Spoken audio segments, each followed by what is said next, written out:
కృష్ణ, మొత్తానికి నీ కూతురు పుట్టినరోజు చాలా గ్రాండ్ గా చేస్తున్నావు. అవునక్క, కృష్ణకి లహరి అంటే ప్రాణం. లహరి కోసం ఏమైనా చేస్తాడు. మరెందుకు ఆలస్యం? తొందరగా కేక్ కట్ చేసి మా కేక్ పెట్టు.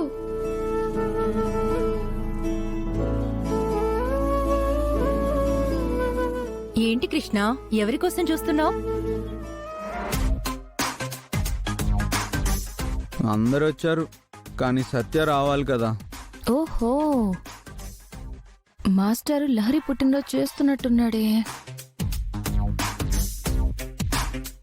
హేయ్. సత్య రా, నీ గురించే కేక్ కట్ చేయకుండా ఆగాం. రా రా. నేనేమైనా పెద్ద విఐపీనా కేక్ కట్ చేయకుండా ఆగడానికి?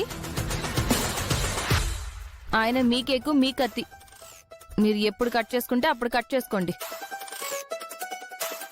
అక్క, నాకు ఆకలేస్తుంది, పద వెళ్దాం.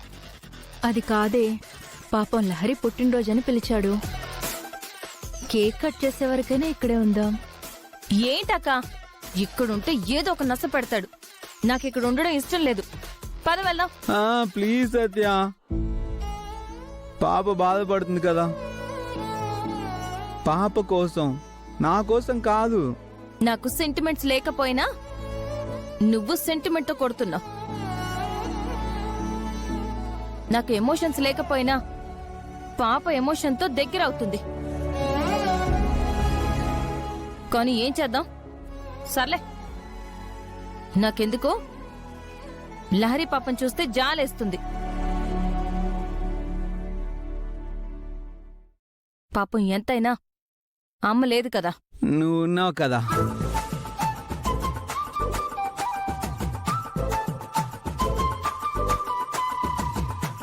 ఏంటి కృష్ణ, మా సత్యని నీ బిడ్డకు తల్లించేసేలా ఉన్నావు? చెయ్యక్కర్లేదు, సత్యాయే లహరికి అమ్మ.